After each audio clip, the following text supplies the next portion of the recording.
mesa tiene lugar la presentación de la profesora y compañera Lidia Eugenia Pleites.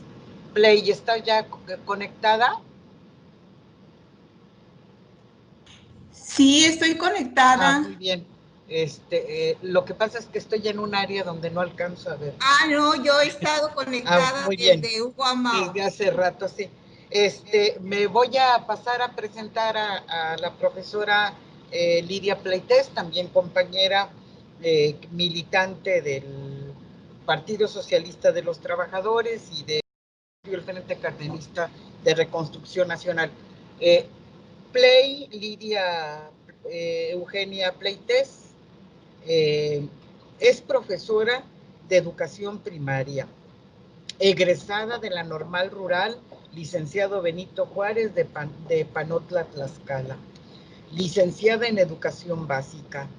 Fue dirigente entre 1971 y 1975, dirigente nacional de la Federación de Estudiantes Campesinos Socialistas de México. Fue dirigente nacional y dirigente de la federación en su escuela en la Normal Rural Licenciado Benito Juárez. De 1973 a 1998, Pley estuvo en diversos cargos de la dirección nacional, de las direcciones estatal, regional y municipal del Partido Socialista de los Trabajadores y del Partido del Frente Cardenista de Reconstrucción Nacional. También Pley es de quien participa en el Frente Democrático Nacional en 1988. Fue diputada local en Veracruz por el Partido del Frente Cardenista de Reconstrucción Nacional y directora de la revista Mujeres Insurgentes, entre otros sinfín de actividades y movimientos sociales, luchas juveniles estudiantiles.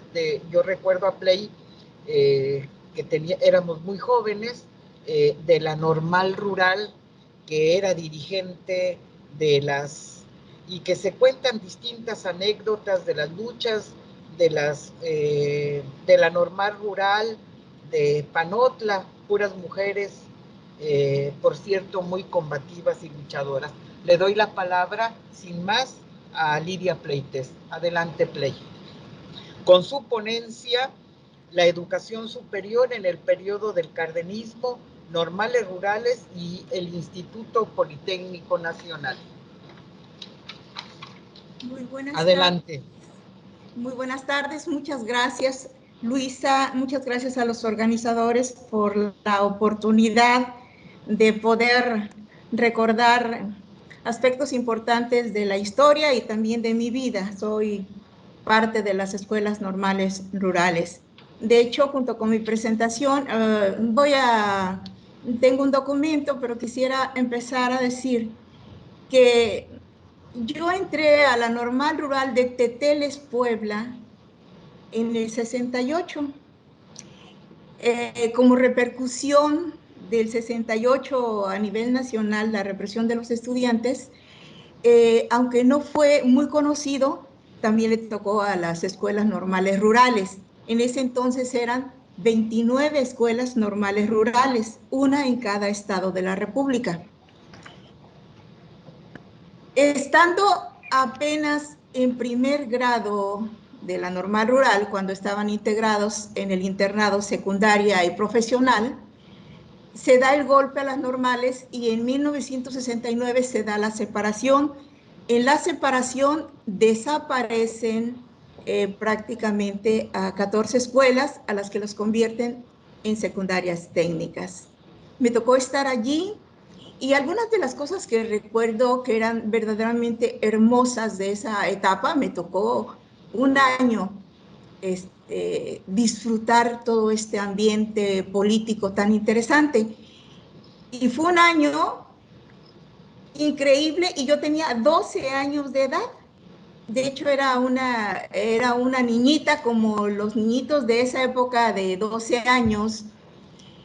Sin embargo, recuerdo que la primera actividad que me puso la FEXUM era entrar a unos cursos, eran un día a la semana, de un organismo que se llamaba COPI, Comité de Orientación Política e Ideológica. Y entonces a los 12 años de edad en las escuelas normales rurales, estábamos escuchando a Marx. Y entonces siempre lo hice con mucho gusto, con mucho placer. No era obligatorio ir al COPI. Al COPI íbamos las estudiantes que teníamos esos intereses, y son de las cosas que recuerdo con mucho cariño de ese primer año. Ya después, el golpe a las normales incluyó el que tuviéramos que trasladarnos a otra escuela. Me tocó un lugar que se llama Champusco, y con una represión increíble. Seguíamos siendo niñitas, 12, 13, 14 años, y queríamos reincorporarnos a nuestras escuelas.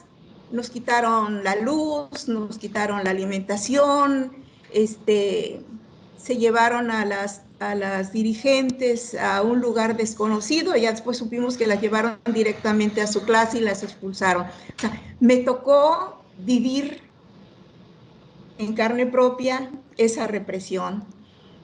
Y cuando veo que se sigue dando la represión a las normales rurales, es un dolor muy fuerte porque aún veo a los normalistas de mi generación siendo los mejores maestros en su campo, los más estudiosos, los más humanistas, los que aún se vinculan y apoyan de muchas maneras a la comunidad donde están adscritos. Los maestros de las normales rurales fue una generación insurgente, valiosa y brillante. Ojalá algún día se pueda rescatar esa mística. Voy a pasar a mi documento. En la historia de los pueblos, el tema de la educación siempre está en la agenda. Cada movimiento social, cada revolución, cada intención de cambio tiene como objetivo, necesidad, fuente de inspiración, reto o compromiso, el de transformar el sistema educativo como modo de impulsar y consolidar los sueños que originan sus acciones. La decisión de incorporar el carácter socialista a la educación en el gobierno de Lázaro Cárdenas fue y sigue siendo un asunto de debate, con cuestionamientos como la incompatibilidad de instalar un sistema educativo socialista en un país con estructuras capitalistas, sobre si había confusión entre racionalismo o marxismo, que si había o no suficientes marxistas en el gobierno capaces de dotar de contenidos pedagógicos a lo expresado en el nuevo tercero constitucional. Esos interrogantes generaron una discusión vasta, interesante, enconada y abierta. En medio de este escenario, la escuela socialista empezó a caminar. Lo cierto es que las ideas socialistas en los años 30 o en toda la etapa postrimera de la revolución estaban en muchas partes de México. Desde antes de acceder Lázaro Cárdenas a la presidencia, las ideas socialistas se reproducían a través de escritos, debates, experiencias educativas, sobre todo en el sureste del país, y propuestas de grupos. El México de 1934 estaba inmerso en un ambiente propicio a las ideas de libertad y de justicia, y de un pensamiento extendido donde se privilegiaba la construcción de una nación que reivindicara los derechos de los campesinos y de los obreros. La educación socialista fue una experiencia sexenal. Su aplicación estuvo sujeta a intensas críticas, al acoso bestial del clero y de los grupos oligarcas, de los viejos cacicazgos, de los grupos políticos de derecha. Incluso hubo detractores del propio partido que lo impulsa. Eso, además de las propias limitaciones que de alguna forma expresaba el maestro Rafael Ramírez en el 35, quien decía, esto lo voy a leer textual, es una frase de el insigne Rafael Ramírez: la escuela socialista que andamos buscando con tanto anhelo y para la cual no hemos podido formular la doctrina, ni hemos encontrado aún las prácticas que deben integrarla, no lo hemos podido encontrar. Pero estén seguros, señores maestros, de que ella existe y que debe llamarse sin lugar a dudas escuela proletaria. No sabían cómo, pero en el pensamiento estaba claro lo que se quería: una escuela proletaria, una escuela para los trabajadores. Y es que lo que dice Rafael Ramírez realmente sucedía. La expresión tiene la fuerza de la pasión por una idea que es valiosa y la ilumina con el deseo y la esperanza de encontrar el camino correcto para sembrar y hacer germinarla en cada hombre capaz de multiplicar esa idea y hacerla florecer. La educación socialista tiene dos protagonistas. Pues hay más, pero para mí dos protagonistas principales. Primero, los hombres del campo, a quienes Lázaro Cárdenas les da la gran responsabilidad de la defensa de los logros de la revolución. Esto se expresa en esta frase cuando afirma: entregaré a los campesinos el Mauser con el que hicieron la revolución para que la defiendan, para que defiendan el ejido y la escuela. Abundaré que durante el sexenio del general Lázaro Cárdenas del Río se entregaron 18 millones de hectáreas a las comunidades y ejidos. Este reparto es considerado por muchos como el más grande del siglo en la historia de México. Principal preocupación de Lázaro Cárdenas, que la tierra entregada, que estaba acosada por los viejos caciques y latifundistas, fuera defendida hasta con sangre por los campesinos a quien se había entregado. Y por eso esa famosa frase: les entregaré el Mauser para que defiendan la tierra. Me encanta esa frase. El segundo protagonista es el maestro rural. Lázaro Cárdenas, siendo gobernador de Michoacán, funda la primera escuela normal rural en Tacámbaro, Michoacán, la famosa Tiri. Se le llama Tiri porque después de Tacámbaro se va a Tiripiteo, Michoacán, donde aún está. Posteriormente, siendo presidente de la República, integra a las normales rurales y a las escuelas centrales agrícolas en las escuelas regionales campesinas. Estas escuelas se convierten en un bastión estratégico de su política educativa. Estas escuelas se hicieron para formar en la docencia a los hijos de campesinos. Eran importantes centros de formación de líderes.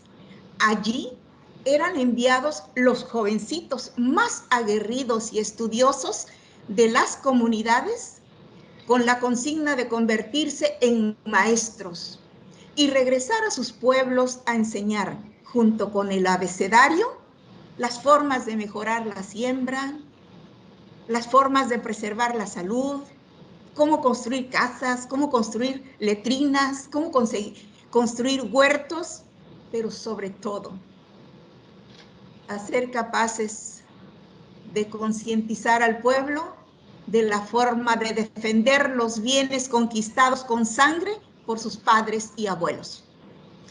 Cárdenas decía, criticando la pedagogía tradicional, que con igual técnica podrían producirse hijos de las clases trabajadoras destinadas a la lucha por la emancipación del proletariado que discípulos de la burguesía al servicio del capitalismo.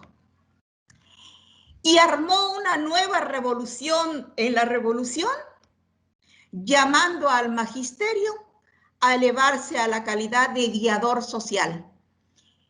Un maestro que entrara con pie firme en el surco del campesinado y al taller del obrero. Un encauzador que defendiera los intereses del niño proletario. Estas son frases textuales de Lázaro Cárdenas. Elevarse a la calidad de guiador social. A pesar de todas las contradicciones internas, porque la verdad que durante todo el sexenio la educación socialista, la reforma constitucional, al tercero constitucional, con la educación socialista estuvo en debate durante los 6 años, pero a pesar de todas las contradicciones internas y los ataques, el periodo cardenista se considera la etapa de madurez de la Revolución Mexicana. De hecho, el 1 de diciembre de 1934, el mismo día que Lázaro Cárdenas asume el cargo presidencial, se aprueba la modificación al artículo 3 constitucional, quedando así. Lo voy a leer textual. Artículo 3.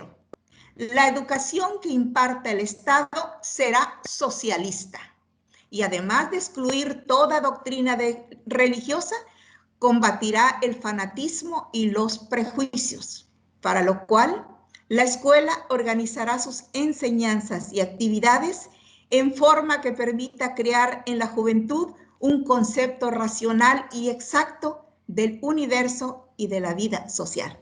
Así quedó la reforma al 3 en la época cardenista. La educación socialista fue quizá la apuesta más generosa del general Lázaro Cárdenas del Río y también la que más enemigos durante y después de su gobierno logró agrupar. Esto no es gratuito. Si bien Lázaro Cárdenas, con el reparto agrario, la nacionalización del petróleo y la nacionalización de los ferrocarriles, además de su fuerte estímulo a la organización obrera y campesina, golpeaba fuertemente los intereses del imperialismo y la burguesía explotadora, todos estos hechos no podían compararse con el impacto que la educación liberadora que el presidente Cárdenas propuso podría lograr en la conciencia de miles de mexicanos hambrientos de libertad y de justicia. Presupuesto a la educación, la creación de miles de escuelas primarias en cada rincón del país, el fomento a la educación normal y la consigna de desterrar la ignorancia para acabar con la injusticia, fue evidente que Cárdenas no estaba jugando, ni estaba dando al país un proyecto educativo para adorno sexenal. El presidente entregaba a la nación el mejor y más puro instrumento para preservar cada uno de los logros revolucionarios. El arma de la educación y la conciencia en manos de los campesinos y obreros tendría 1000 veces más fuerza que todos los fusiles y machetes que el proletariado y los campesinos tenían en su poder.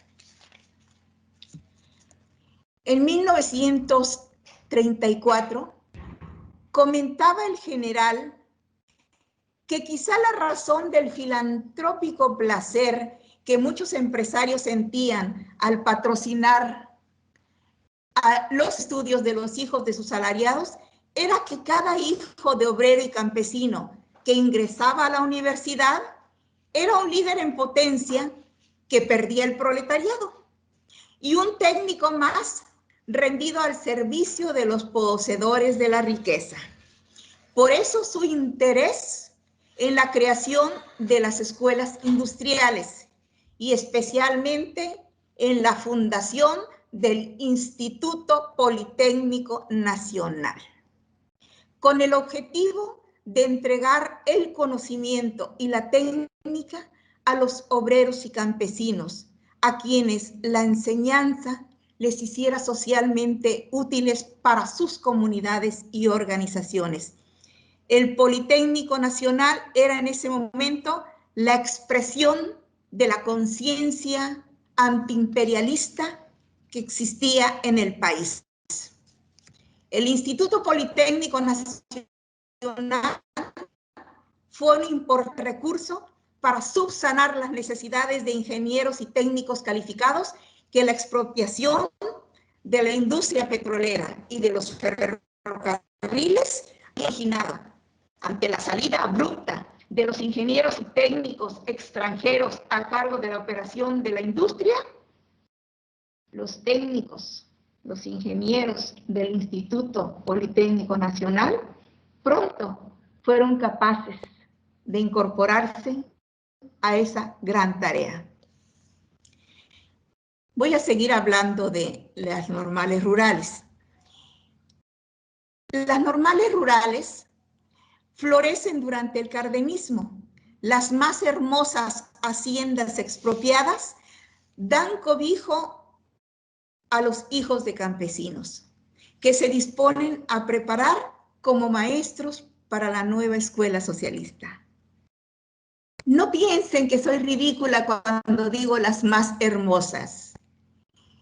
Conocí casi todas las normales rurales y me extasiaba con cada una de ellas. Yo decía que el Teteles Puebla parecía un palacio, tenía escaloncitos, era grande, tenía tierras para labrar y el casco de la hacienda donde eran los dormitorios realmente era un privilegio.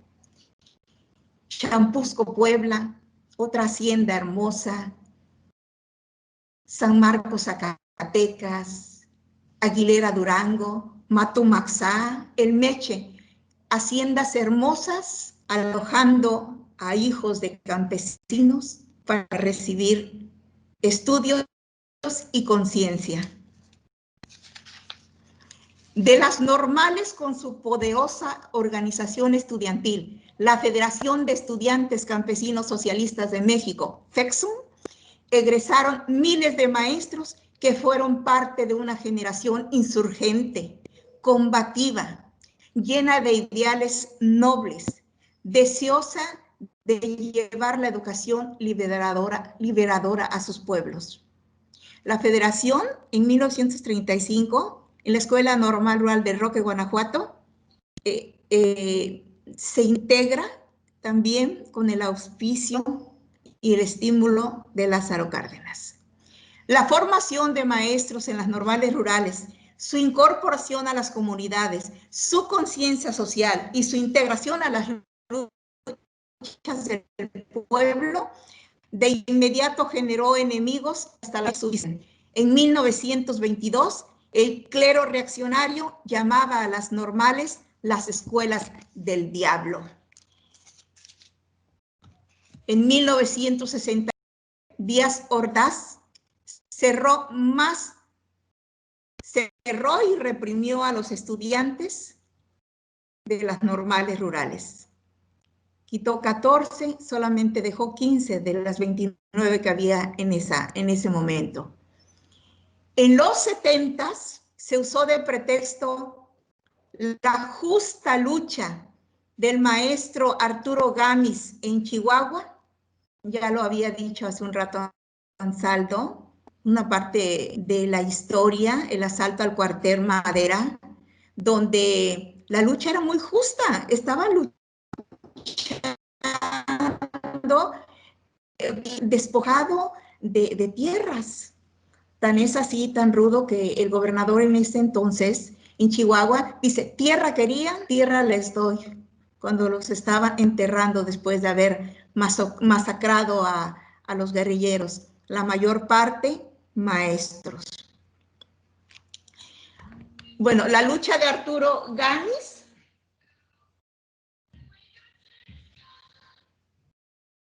y luego Genaro Vázquez Rojas y Lucio Cabañas en Guerrero para introducir la idea de que las normales se formaban grupos armados de guerrilleros. En 1994 logran asestar un golpe al normalismo con la desaparición de una escuela combativa, una escuela que dio la lucha desde su creación, que tenía una integración a las comunidades y apoyo a las comunidades increíble, la escuela del Meche Hidalgo. Desde el 94, Osorio Chong, por cierto, fue el ilustre desgraciado, perdón, que cerró el Meche Hidalgo. Y hasta la fecha, los estudiantes todavía están luchando, ya hay una declaratoria de apertura, pero aún no se logra consolidar. En agosto del 2003, a macanazos y un número innecesario de policías, casi 2,000, saca a los estudiantes de la Normal Rural de Matumaxá, Chiapas, también con la intención de cerrarla. Estuvo un tiempo cerrada, pero afortunadamente la presión social en Chiapas logró que la escuela esté funcionando aún, no pudieron cerrarla.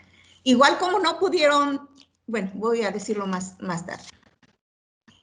El 26 y 27 de septiembre del 2014, los estudiantes de la Escuela Normal Rural Raúl Isidro Burgos de Ayotzinapa, Guerrero, reciben uno de los golpes más despiadados y crueles contra el normalismo, la desaparición de 43 jóvenes estudiantes que aún enluta y llena de dolor, no tan solo al normalismo, yo creo que llena de dolor a toda la gente noble, a toda la gente que tiene ideas de justicia y de libertad en todo México. No han podido cerrar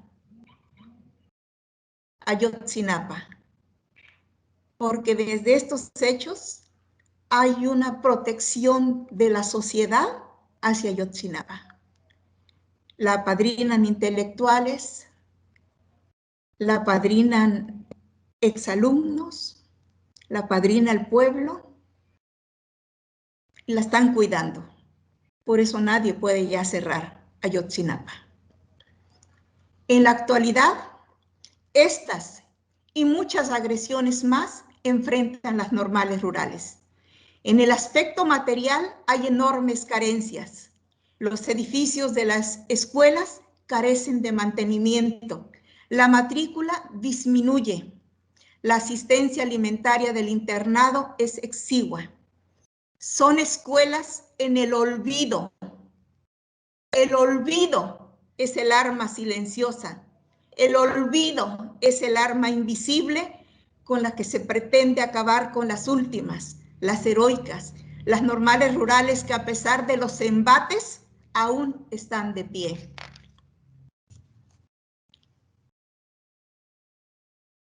El presidente Lázaro Cárdenas del Río inició una etapa de grandes transformaciones sociales que abrieron horizontes para el desarrollo nacional. Durante su gobierno se lograron reformas profundas para cumplir el compromiso revolucionario con las masas populares. En este contexto, la reforma socialista a la educación respondió a la necesidad histórica de imprimir a la escuela una orientación acorde con los problemas y las necesidades del cambio social que se origina con la Revolución Mexicana. El análisis de la educación socialista mexicana lo hemos ubicado en el pensamiento y obra del cardenismo en su conjunto, donde el sistema educativo está implicado en la gestación de forma parte de una concepción política donde la economía y el desarrollo social deben ponerse al beneficio de las mayorías. Esta es la visión de ese proyecto histórico nacional y a la distancia del tiempo transcurrido cobra mayor significado y vigencia. Las reformas educativas se consolidaron en la medida en que el educador en su práctica magisterial se vinculó con el pueblo, orientando la actividad cotidiana de la vida rural y obrera en su transformación económica, cultural y social. Ese es el periodo que corresponde a la heroica escuela rural comunitaria, donde el maestro no era indiferente ante la justicia y los atropellos, no era indiferente a la libertad conculcada, no era indiferente a los derechos humanos, no era indiferente al trabajador explotado. El maestro rural, desde su trinchera, ejerció su profesión no sufriéndola, sino enfrentándola con todos sus riesgos y consecuencias.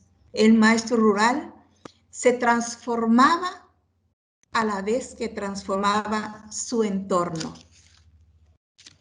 Hoy en día, la reforma educativa del cardenismo la valoramos por su dimensión histórica, en la que se definió contraria a la explotación, contraria al desempleo, contraria a la pobreza, contraria a la ignorancia y contraria a la dependencia. Muchas gracias. Estoy a su disposición.